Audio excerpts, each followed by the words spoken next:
haciendo un análisis de la campaña, también el domingo, ¿no? Pero hay algunas lecciones que nos deja esta campaña electoral. Pensar un poco, hacer como una suerte de cierre de qué lecciones nos dejaron y qué cosas nuevas trajeron y ver si son cosas que queremos que queden instaladas en las campañas electorales de acá para adelante o si son cosas de las que sería interesante que el sistema político se defendiera, ¿no? Esas serían como las lecciones. La primera fue la aparición de esta denuncia falsa, ¿no? Del episodio relacionado con Romina Celeste, que tuvo a las redes como parte del asunto. Más allá de lo que se dijo, de esto de los trolls mexicanos y los bots mexicanos, que no estuvo del todo probado, sí es clarísimo que la figura y la existencia de Romina Celeste como alguien gravitante nació a partir de las redes, ¿no? Recordemos que fue una denuncia falsa por agresión hacia Orsi sobre una mujer trans. Que inició con un vivo que hizo Romina Celeste y después una serie de apariciones y todo empezó desde ahí. Pero además su figura y su existencia y la potencia que tuvo para poder hacer eso tenía que ver también con su crecimiento como figura a partir de las redes, ¿no? Y en otras campañas electorales, en otros países del mundo, los influencers y las figuras de las redes juegan y tienen peso cada vez más gravitante en las elecciones. Pensemos en las últimas elecciones en Estados Unidos, donde incluso se los invitó en las primeras filas de la Convención Demócrata, ¿no? Son figuras gravitantes y de peso por el nivel de llegada a ciertas audiencias, en particular a las audiencias más jóvenes o a audiencias desinteresadas en política. Entonces esta fue una experiencia negativísima que mezcla esto también con esta cuestión de lo fácil que puede resultar manchar y romper, aunque esta vez no salió, pero la reputación, la reputación de una persona. Porque pensemos, primero, aclarar que además Romina Celeste, dirigente, en ese momento no solo militante, sino también dirigente del Partido Nacional, pero sí.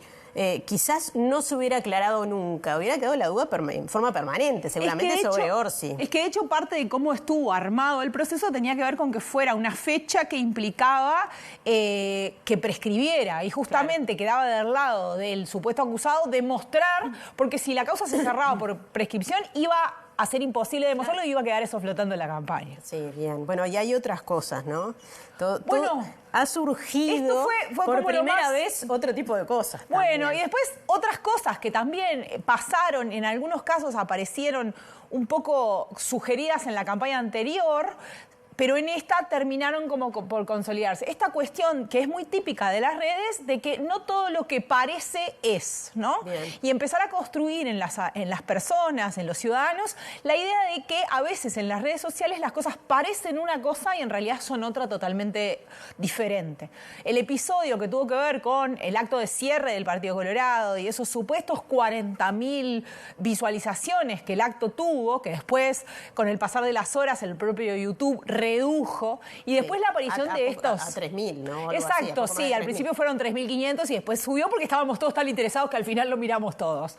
Pero sí, y la aparición de estos comentarios en otros idiomas, el famoso Orsay Yamanjundu, ¿no? Que se hizo como muy famoso. Que tiene un video, todo. Exacto.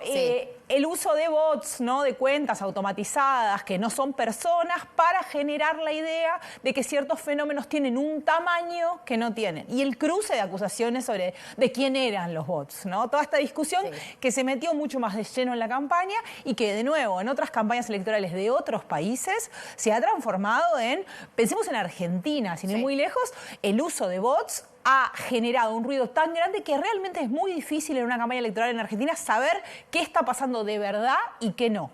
Bien. Ahora, todo esto, todo lo que venimos hablando, vos decías, requiere un análisis del sistema político, pero también, en muchos casos, o quizás en todos, parte del sistema político. Claro, yo lo que decía es, porque también pasó en esta elección y pasó en la anterior. El sistema político dice y saca un compromiso, firma un papel, medio como una suerte de papel vacío que dice no vamos a hacer esto, pero después cuando efectivamente ocurre, nadie se hace muy cargo de qué es lo que está pasando. Y en algunos casos uno puede decir que, bueno, es un militante suelto, pero hay otros, y en varios de estos casos, donde está demasiado cerca de los circuitos más cercanos como para no poder generar o hacer mínimamente una investigación, o por lo menos salir públicamente a decir esto no deberíamos hacerlo, o esto en esta colectividad política no está bien visto, no se permite, no se valida, esto está mal, hacerse un poco cargo de eso. Bueno, seguramente en base a los resultados electorales se pueda llegar a esa conclusión. Y estaba pensando, ¿cuánto influye este tipo de cosas? Y no solamente esto, sino repetir mentiras que lo han hecho dirigentes, legisladores de algunos partidos políticos. ¿Cuánto afecta esto? ¿Cuánta desinformación genera que termina afectando a la población? Bueno, una de las frases más famosas de quien fue, digamos, la figura más importante de la campaña de Ojeda, que es un español que hizo campañas tanto para el PP como para el PSOE en España, trabajado en campañas electorales en México, tiene una frase que es que en realidad las cosas no son verdad porque son verdad, sino que son verdad en función de que la gente las crea. Si la gente cree algo, entonces eso es verdad.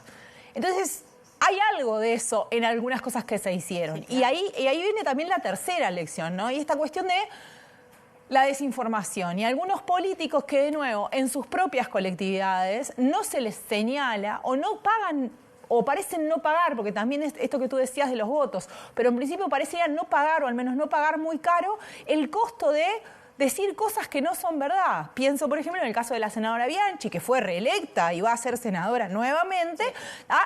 Por ejemplo, por citar un ejemplo de los muchos de desinformación que la senadora ha hecho público, es esta supuesta nota del País, que no fue así, que no es una nota publicada por el País, donde supuestamente el senador Andrade dice que el Partido Comunista quiere para Uruguay el modelo de Maduro, algo que Andrade nunca dijo. Exacto. Y cuando se le señala que efectivamente es una captura bastante burda, además mal hecha, ¿no?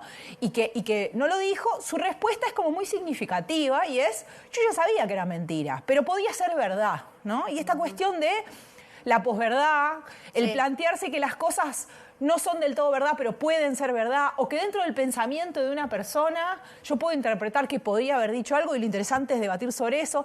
Todas esas cosas que en otros países están muy naturalizadas, son también muy peligrosas para el sistema político.